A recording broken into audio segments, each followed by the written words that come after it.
creatures of the night. It's your girl Tati. Let's talk about Collision. We were still in Wales, okay? It was taped after Dynamite on Wednesday, and I'm gonna be real honest. The very first hour of the show, the crowd seemed to be tired. They already sat through 2 hours.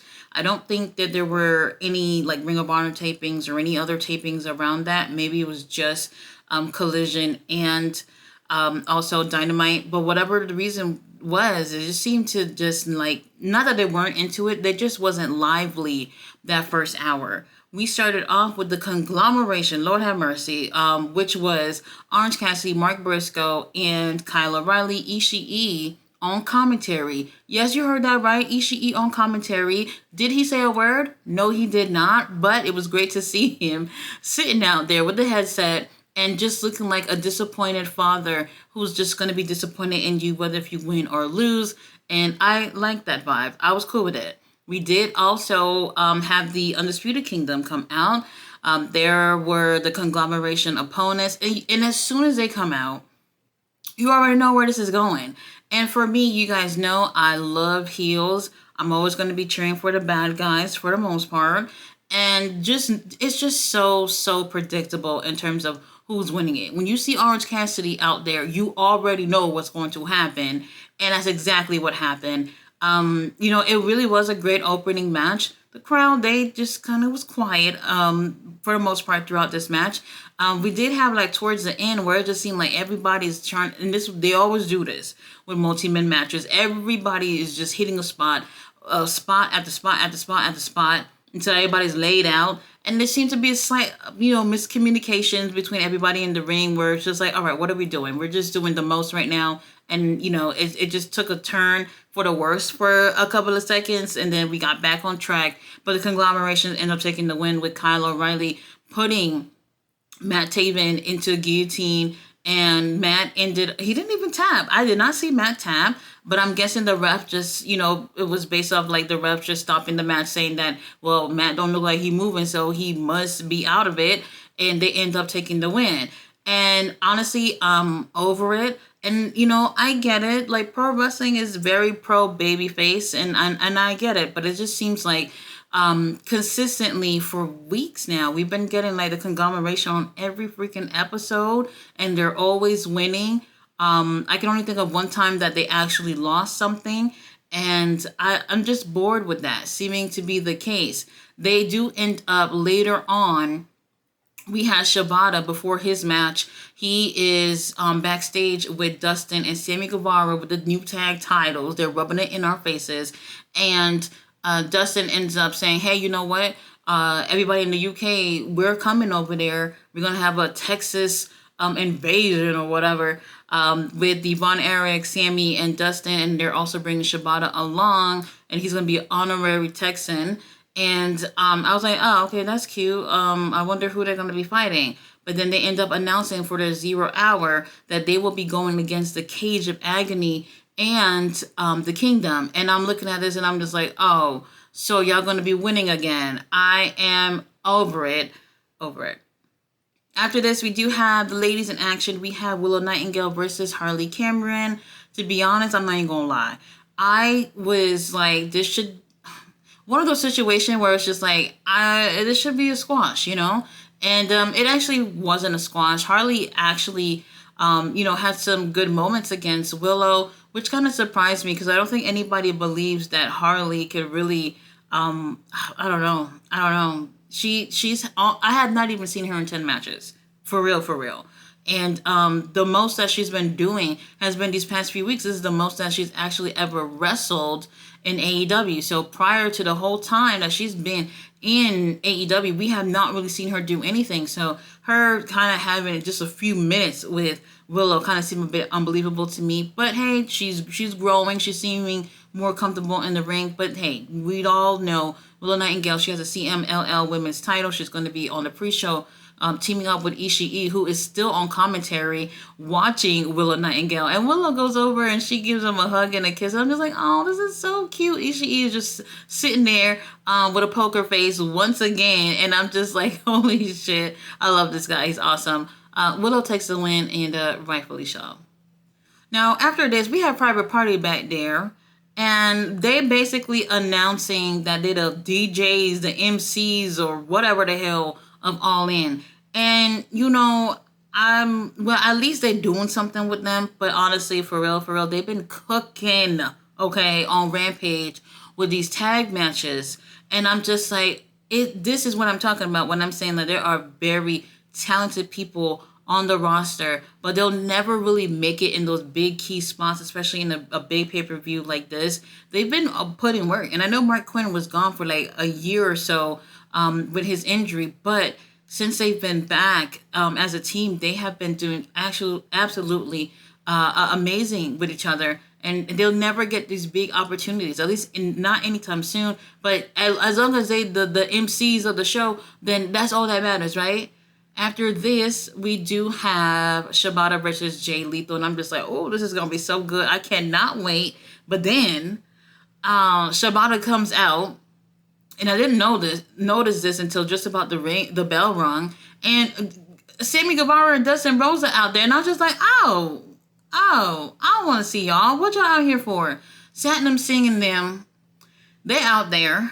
And surprise, they didn't cheat or anything. But I guess that makes sense with Dustin and Sammy being there. Like, how would they cheat with those two ringside? And this was actually a really great match. And I'm looking at this, I'm just like, I love Shibata. Y'all know I love me Shibata. But Jay Lethal, when was the last time you seen him win something? When was the last time you seen him doing something of importance? I was one of the happiest people when I seen that Jay White was, not Jay White. Look at me saying Jay White, because I miss Jay White too. Lord have mercy. I was one of the happiest people when I seen that Jay Lethal was signed with AEW, and I was just thinking of all the possibilities, all the things that would happen for Jay White, and nothing has happened, to be completely honest. And it's really unfortunate, but this was a really great match, and for whatever reason, the crowd was a little dead for this too. And honestly, probably because they're not used to sitting through all this wrestling or whatnot. That might be the case. I don't know. But this was a pretty solid between the two of them. Shibata ends up taking the win, and they end up shaking hands at the end, which was really surprising to me, because I thought, okay, they might get jumped by Satnam and them, but that actually doesn't happen. So kudos to them for giving a pretty great match, even while the crowd was sort of dead.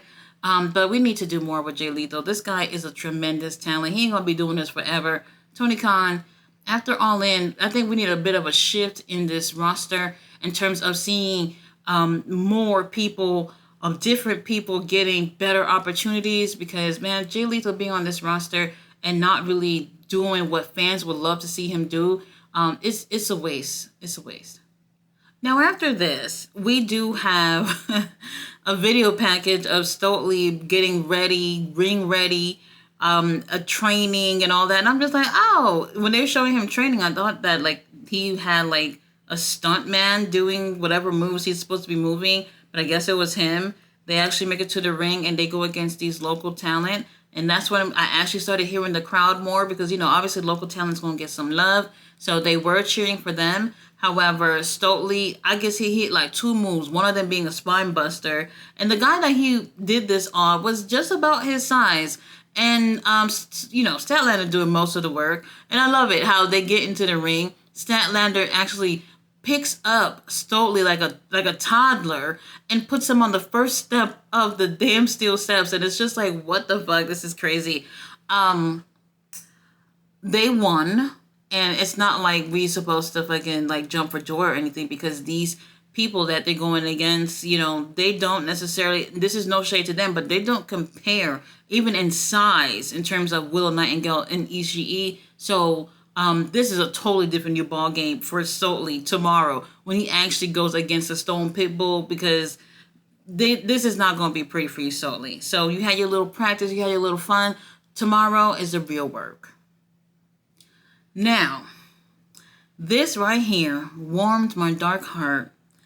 Hook, okay, versus Big Bill. Chris Jericho come out there with that yellow ass jacket. When I tell you that jacket was just beaming in front of the damn camera, oh my God, it'll blind anybody. Now, the Bad Apple, he's out there too, and Big Bill, he's not wearing jeans. He hasn't been wearing jeans since he's been with Chris Jericho. Lord have mercy. And he gets into the ring. Hook. I had to step away from the camera for a second because Hook, instead of having that little bandage wrapped around his head, this time he had kinesio tape covering his eye, that fucked up eye he supposedly has, and I couldn't believe it. This is my first time seeing kinesio tape on somebody's eyes. I don't even know who came up with that idea, but damn, wild, absolutely wild. Now, the match, was it all that? I would say no, but I will say what happened really surprised people, and I think Tony Khan probably was shook too back then, Gorilla, to see that the whole place was erupting for Big Bill. They were cheering for Big Bill. Everything that he did, they cheered, and they were on their feet. I have never seen this type of reaction for him ever. And this is probably the biggest reaction I've seen for anybody in AEW in a really long time. They were going goo goo gaga for Big Bill. And then whenever Hook did something, they booed him. And I could not believe it. And this is why I say that, I get it. Like, pro wrestling is like it's all about baby faces or whatever. But people love the bad guys too. People appreciate the other guys who are not necessarily, the good guys. And Big Bill, they were showering this guy with love. And Big Bill was doing silly shit and everything. And he was actually trying to encourage them not to boo, not to cheer for him. But they did it anyway. They was like, we don't give a fuck. We love you, Big Bill. And I absolutely loved that. And it made me feel so good to see. And I know he went back there and felt some type of way about this reaction. But then Bad Apple, he does get involved, and Raph actually sees this and does nothing. And then they continue the match, and Hook ends up taking the win with a red rum on Big Bill. Them spaghetti arms over Big Bill's big ass neck. You mean to tell me that he is able to just put him in a red rum and Big Bill just taps? I couldn't even believe it. The crowd booed the fuck out of Hook. And I know for a fact Tony Khan was probably shook back there like, oh my God, they're booing Hook. They shouldn't be doing that. And probably told whoever the production back there with the music, say, hey, play Hook's music as loud as possible so we could drown these boos. They shouldn't be booing Hook. We're over it. They don't want to say, this is why I love the UK crowd, because it makes sense where it's like in the US, you're always getting the typical people that get cheered or whatnot. But when you go to other places, you start to really see like people like other people that normally don't get this type of reception. And I absolutely loved it. So congrats for Big Bill. He sure didn't win, but he looked like a fucking winner tonight. And then again, we had Jeff Jarrett versus Arya Daivari. And he only came out with Karen, which was very interesting. And the crowd was just going goo goo gaga for Jeff as well. Oh my God. The reception was just amazing. Absolutely amazing. Was the match all that? No, it wasn't. But we had some great moments between the two of them. And I was just like, wow, this is very interesting. This is actually what I wanted in terms of the crowd not being predictable and just letting the company know who it is that they really like. And like I said, when you go to different places, you start to find out like what other people feel about other wrestlers. And surprise, surprise, Jeff was just, he's doing his typical things that he normally does in the ring. And the crowd was absolutely loving him. They're on their feet. They're making a lot of noise. And during these two matches, that I felt like to be more on the average side, they got the most reception out of the whole show, which was very interesting. Jeff Jarrett ends up taking the win, and it was just very, very surprising to see that reaction. And that makes me feel much better about All In and how the crowd is going to receive a lot of these wrestlers. I hope Dustin and Sammy get booed out the fucking building tomorrow, but we'll see. We'll see. Main event. Top Flight teaming up with Leo Rush instead of Action Andretti. And Action Andretti actually came out there with them, just dressed up in street clothes and when he could have been in that ring. I understand Leo Rush is like popular. People like him. He's interesting. But since last year, we've been getting Action Andretti putting in work with Top Flight and people like them, And I felt a little salty, for real, because it's like you've been giving us this trios for the longest. And the second there's an opportunity to put the trios on a pay-per-view, you take out one of the guys to put with someone else that you probably feel like would be better. I didn't like that. I didn't care for that. Now, they're teaming up to go against Pac. Okay, Pac, the one that we was actually complaining about not being on the pay-per-view a few weeks ago. He's teaming up with Claudio Castagnoli and Wheeler Yuta. And whoever wins this gets to be the fourth team in that trios ladder match that they're having at All In. And for me, as soon as I saw this, I was just like, well, they need Pac because he's a UK guy. Claudio, who left Wales and went straight to Mexico to be part of the Grand Prix in CMLL, he actually won that, got the trophy and everything. It's so cute. That happened yesterday. And now he's going right back over there to Europe. So he's booked and busy. Claudio is booked and busy, okay?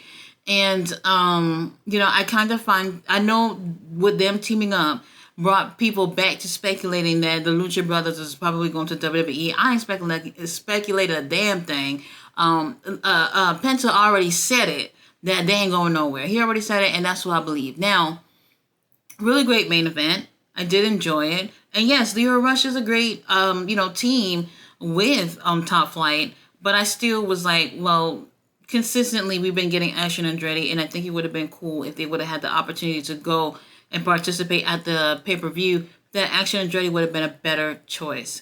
Now, everybody had great chemistry here. Crowd's feeling it. They're not as loud as how they were for the other two matches. Surprise, surprise. But it was still a great matchup. Top Flight, thank God they were not wearing the pilot costumes. I think they probably listened to my review or see our live streams because nobody was feeling it. Nobody was feeling them costumes. So they went back to their regular gear. Does it surprise you to hear that Pac and BCC took the win? They won, and I was just like, it makes sense, I guess. And it kind of made me feel bad for Top Flight, too, because they put in a lot of work, and I would have loved to see them have an opportunity to be on the biggest pay-per-view of the year. That would have been really, really nice, but unfortunately, that's not the case. After the match, we do have our stepdaddy Christian comes out with the patriarchy, and, he has some things to say, and that lead to the other two teams come out. What was interesting was when they came out, they ended up coming out with chairs, and they ended up attacking BCC and Pac. And then when the Bang Bang Gang came out, they went under the ring to get tables. And them tables, they look like they're made out of paper or something. Those are the worst looking tables I've ever seen. If that's the best tables you got to offer, y'all might as well don't put them tables on the match. And then the lights went off, House of Black came out, and they were on ladders. And I was just like, oh, TLC vibes. I'm feeling it. Now, obviously, they're ready for action. And the patriarchy ends up slipping away when the other three teams end up fighting. And that's how we end the show, with everybody getting into it. And I think it was a really great show. Even though that first hour, the crowd wasn't as into it in terms of making noise and their reaction, the second hour definitely picked up. And overall, I think it was a good show. I would actually like to see more international shows. I think that it brings a really great vibe. And even for the people who's at home and not there, when we hear the crowd so lively like that, it makes us feel better about the show that we're watching. Tomorrow's a pay-per-view. I will be doing a watch-along with other content creators. We're going to have a great time. So whether or not you're watching the pay-per-view, come spend time with us as we give our live reactions to the show. I don't doubt for one second that this wouldn't be a good show. They always show up and show out every single time when it comes to these pay-per-views. I can't really think of, maybe one pay-per-view that I didn't like from AEW so far. And they're always giving us a great show. If you didn't see my prediction video, I did do a prediction video a couple of days ago, so go ahead and check that out, or let me know what you think below. What's going to happen at All In and how you felt about Collision tonight. Guys, I'll see you guys tomorrow for the pay-per-view.